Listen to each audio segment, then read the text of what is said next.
చంద్రబాబు నాయుడు గారు పచ్చి అబద్ధాలను అవలీలగా చెప్తాడనేది అందరికీ తెలిసినటువంటి సత్యం.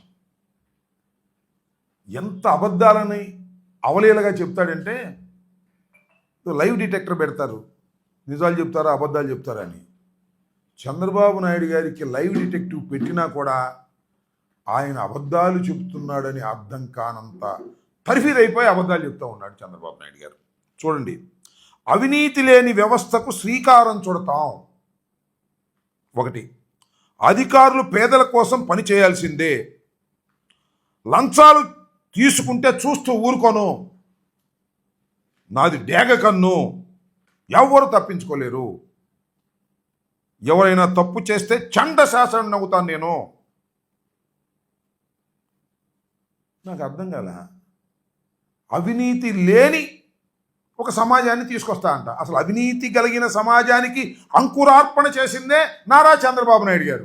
ఎక్కడ చూసినా అవినీతే. ఈ సంవత్సర కాలంలో అవినీతి అవినీతి అవినీతి భయంకరమైనటువంటి అవినీతి వాళ్ళ జరుగుతూ ఉంది. దానికి చంద్రబాబు నాయుడు గారి కుమారుడే డబ్బులు చేసే కార్యక్రమం చేస్తున్నాడు. C8 పోస్టింగుల దగ్గర నుంచి DSP పోస్టింగుల వరకు అన్నీ కూడా సూట్ కేసుల్లో సర్దుకునేటటువంటి కార్యక్రమం చేస్తున్నది నారా చంద్రబాబు నాయుడు గారి కుటుంబంలో ఉన్న ప్రధానమైనటువంటి వ్యక్తి నారా లోకేష్ గారు. అవినీతి లేని సమాజాన్ని చూపిస్తాడట. ఏంటో నాకు అర్థం కాదు. శ్రీకారం చుడతాడంట. రెండో అంశం ఏంటంటే ఆయన డేక్కన్నంట. ఇంతకుముందు ఒక మాట అన్నాడు చూసారా, బెల్ట్ షాపులు పెడితే బెల్ట్ తీస్తా అన్నాడు. ఎక్కడున్నాయా బెల్ట్ షాపులు? అసలు ఉన్నాయా రాష్ట్రంలో? అన్ని చోట్ల బెల్ట్ షాపులే కదండి. ఎక్కడ పడితే అక్కడ గుట్టలు గుట్టలుగా బెల్ట్ షాపులు ఉన్నాయి. మరి బెల్ట్ తీయలేనా ఇంతవరకు? బెల్ట్ షాపులు మాత్రం విచ్చలవిడిగా జరుగుతూ ఉన్నాయి. ఏమి తెలియనట్టు కూడా ఒక మాట మాట్లాడతాడు, ఘీంకరిస్తాడు, మళ్ళీ వెళ్ళిపోతాడు. ఇవాళ కూడా అదే ఘీంకరింపు. బడులు తెరవంగానే అమ్మకు 100 డబ్బులు ఇస్తాడు. బడులు తెరంగానే ఇస్తా అంట. ఈయన ముఖ్యమంత్రి అయిన తర్వాత బడి వాళ్ళే తెరుస్తున్నారేమో. ఇంతకుముందు తెరవలేదా? బడి తెరిచారు. ఎంత అన్యాయమయ్యా నాకు అర్థం కాలే చంద్రబాబు నాయుడు గారు. 15,000 అని కబడ్డీ కోత పెట్టినట్టు కోత పెట్టారే మీరు, మీ మంత్రివర్గ సభ్యులు, ఇవాళ మంత్రివర్గంలో ఉన్నవాళ్ళు. 15,000 అని కబడ్డీ కోత పెట్టినట్టు కోత పెట్టి మీరు అధికారంలోకి వచ్చిన తర్వాత బడి తెరిచినా కూడా 15,000 సంగతి దేవుడు ఎరుగు, ఒక్క పైసా కూడా ఇవ్వనటువంటి పరిస్థితి. అసలు నేను అడుగుతా ఉన్నా, నారా చంద్రబాబు నాయుడు గారు, మీరు అధికారంలోకి వచ్చిన తర్వాత ఏ వర్గం సంతోషంగా ఉందో చెప్పండి నాకు. ఒక్క వర్గం సంతోషంగా ఉందని చెప్పండి. విద్యార్థుల, యువకుల, ఉద్యోగుల, వ్యవసాయదారుల, ఎవరు, పారిశ్రామికవేత్తల, ఒక్క రంగమైనా సరే శభాష్ చంద్రబాబు నాయుడు గారు బ్రహ్మాండంగా ఉన్నారు. కనీసం అమరావతి రైతులు వాళ్ళను సంతోషంగా ఉన్నారా? వాళ్ళు సంతోషంగా లేరు. ఒక దుర్మార్గమైనటువంటి పరిపాలనని ఈ 12 మాసాలు చవి చూసినటువంటి సందర్భాన్ని మనం చేస్తున్నాం. మీరు చూశారు కదా, మా ప్రభుత్వాన్ని చూశారు 5 సంవత్సరాల పాటు. చంద్రబాబు నాయుడు గారి ప్రభుత్వాన్ని 1 సంవత్సరం పాటు చూశారు. మాది నాటే ప్రభుత్వం, చంద్రబాబు నాయుడుది పీకే ప్రభుత్వం. అంటే ఒక మాటలో చెప్పాలంటే ఉద్యోగాలు ఇచ్చే ప్రభుత్వం మాది, చంద్రబాబు నాయుడు గారు ఉద్యోగాలను పీకేసే ప్రభుత్వం చంద్రబాబు నాయుడు గారిది. ఎంత ఘోరం అని నాకు అర్థం కాలేదు. చంద్రబాబు నాయుడు గారు అధికారంలోకి వచ్చిన తర్వాత వాలంటీర్లు 2,06,000 మంది వాలంటీర్లు. ఏం చెప్పాడు ఎన్నికల్లో వాలంటీర్లకి? అదే చంద్రబాబు చెప్తూ ఏమన్నాడంటే, జగన్మోహన్ రెడ్డి 5,000 ఇస్తుంది, రాసుకో 10,000 ఇస్తా.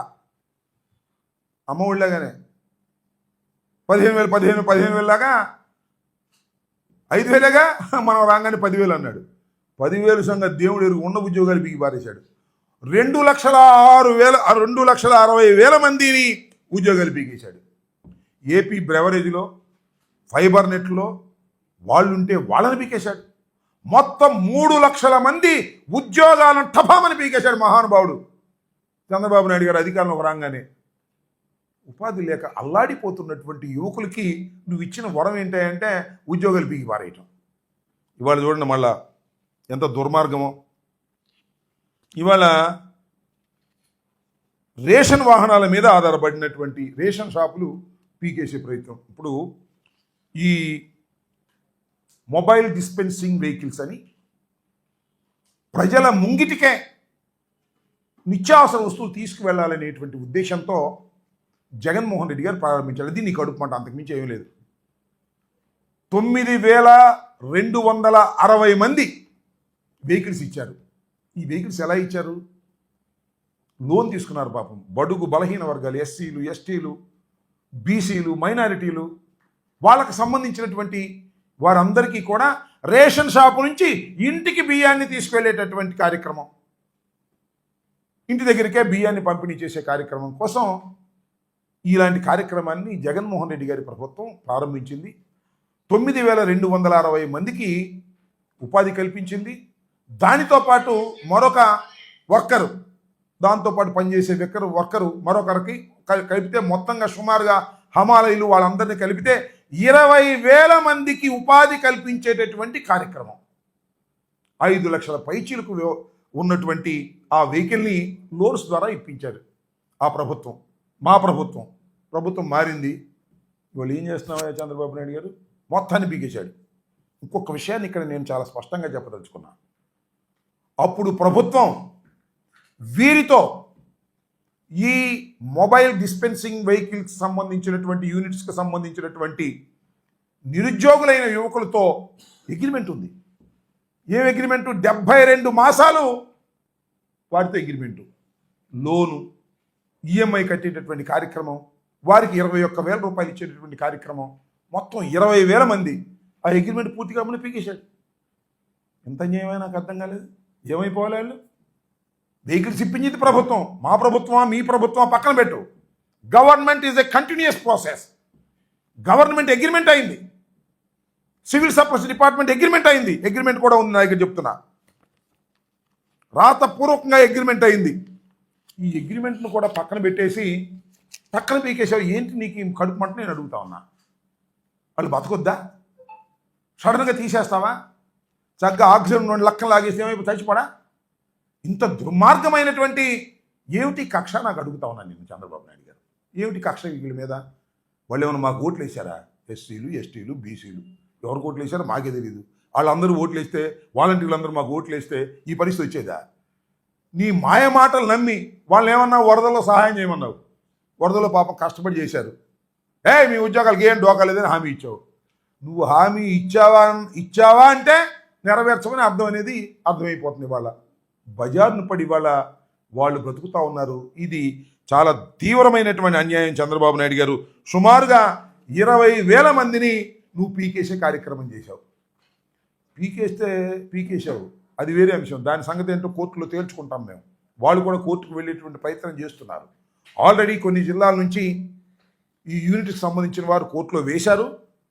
అది పెండింగ్లో ఉంది. దాని రిజల్ట్ ఎలా ఉంటుందో చూద్దాం. ఎందుకంటే ప్రభుత్వం అగ్రిమెంట్ చేసుకున్న తర్వాత ఆ అగ్రిమెంట్ కాలం పూర్తి కాకోకుండా వారిని అర్ధంతరంగా పీకేయటం అనేది న్యాచురల్ జస్టిస్కి వ్యతిరేకం. దాన్ని we will fight out in the honourable courts. That is a different matter. అయితే ఏందే వాళ్ళని తీసేటప్పుడు ఏమంటారు? ఇప్పుడు అదే సామెత ఉంది, కుక్కను చంపేటప్పుడు అంట దాన్ని పిచ్చుకుక్క అని ప్రచారం చేసి చంపేయాలంట. మూలుగా చంపితే ఒప్పుకోరు. ఏందే కుక్కను చంపావు అంట, అది పిచ్చుకొక్కండి అని నేను ముందే చెప్పాగా అన్నట్టుగా. ఇవాళ వీళ్ళందరినీ ఏమంటున్నాడు? ఈ 9,260 మంది ప్లస్ వారితో పాటు మరొకరు, వారి కుటుంబాలు, ఇవన్నీ చూస్తే 20,000 ఇంటూ 3 వేసుకుంటే ఎంత అవుద్ది? 60,000, 70,000 మంది. వీళ్ళందరూ అంటే స్మగ్లర్స్ అంట. ఈ వెహికల్స్ పెట్టుకు తిరిగే వాళ్ళు స్మగ్లర్స్ అంట. వీళ్ళందరూ కలిసి కాకినాడ పోర్టుకు బియ్యం తీసుకెళ్తున్నారంట. ఏం పోయేకాలం వచ్చిందా చంద్రబాబు నాయుడు గారు? నాకు అర్థం కాలేదు. వాళ్ళకేమి సంబంధం? వాళ్ళేదో 21,000 ప్రభుత్వానికి తీసుకుని 5 లక్షల రూపాయల వెహికల్ని లోన్లో కొనుక్కుని ఈఎంఐ కట్టి వాళ్ళ బతికేదో వాళ్ళు బతుకుతూ ఉంటే వాళ్ళు స్మగ్లర్స్ అంట, వాళ్ళు సంఘ విద్రోహ శక్తులంట. వాళ్ళ మీద బురద జల్లేటటువంటి కార్యక్రమం చేస్తున్నారు. తీసేయాలి కాబట్టి. స్మగ్లర్స్ ఎవరయ్యా అంటే నీ చుట్టూ ఉన్న వాళ్ళు స్మగ్లర్స్, నీ ఎమ్మెల్యేలు స్మగ్లర్స్. నేను ఇవాళ చెప్తున్నా, కాదని చెప్పమని ఎవరినైనా సరే, ప్రతి ఎమ్మెల్యేకి అనేక రకాల ఆదాయాలు వస్తున్నాయి. దానిలో ఈ పీడిఎస్ బియ్యం, ఈ బియ్యం ఒక ఆదాయం. ఏ నియోజకవర్గంలో చూడండి, ఎమ్మెల్యే గారికి ఇంత ముట్ట చెబుతారు. ఇంత ముట్ట చెప్పి ఈ బియ్యాన్ని సరఫరా చేస్తే వాళ్ళ దగ్గర నుంచి వినియోగదారుల దగ్గర నుంచి కొంటారు, కొని దాన్ని పాలిష్ పడతారు, తీసుకువెళ్ళి కాకినాడ పోర్టులో లోడ్ ఎక్కిస్తారు, ఆఫ్రికా దేశాలకు తరలిస్తారు, కోట్లు సంపాదిస్తారు. దానిలో కాస్తో కోస్తో ఎమ్మెల్యేలకు ఇచ్చేటటువంటి కార్యక్రమం. ఏ ఎమ్మెల్యే ఈ బియ్యపు డబ్బులు కక్కుర్తి పట్టం లేదో చెప్పమని అడుగుతా ఉన్నా నేను. వైఎస్ఆర్ కాంగ్రెస్ పార్టీ అధికారంలో ఉన్నప్పుడు ఇలా జరగలేదు.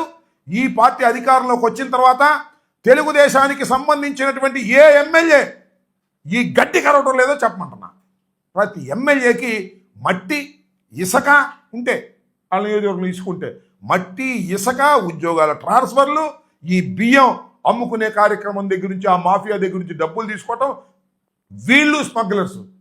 పాపం ఇలాంటి 922,600 మంది నిరుద్యోగులు, ఎస్సీలు, బీసీలు వాళ్ళ మీద పది ఏడిసేటటువంటి కార్యక్రమం చేస్తున్నావు చంద్రబాబు. వాళ్ళ ఉసురుని కొట్టుతుందని కూడా మనవి చేస్తున్నాం. అర్ధంతరంగా పీకేయకూడదు, వాళ్ళకు టైం ఇవ్వు. లేదా 72 మాసాలు అయిపోయిన తర్వాత టేక్ డెసిషన్. వాళ్ళు అలో లక్షణాన్ని రోడ్డు మీద పడ్డ సందర్భాన్ని గుర్తు చేసుకోమని కూడా ఈ సందర్భంగా చెప్తా ఉన్నారు.